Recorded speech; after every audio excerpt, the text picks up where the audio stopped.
Merhaba arkadaşlar, yepyeni haberlerle karşınızdayız. Burak Özçivit ve Fahriye Evcen'den boşanma iddialarına fotoğrafla yanıt. Ünlü oyuncu Burak Özçivit ve Fahriye Evcen boşanacağına dair dedikodular hızla yayılmaya devam ediyor. Fahriye Evcen ve Burak Özçivit'in boşanma söylentilerinin ardından birlikte poz vererek sosyal medyada yeni paylaşımlar yaptı.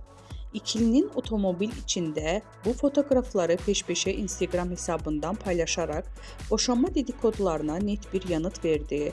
Bu paylaşımlar çiftin ilişkilerindeki sıkıntıların, dedikoduların ibaret olduğunu ve hala mutlu bir evlilik sürdüklerini gösterdi.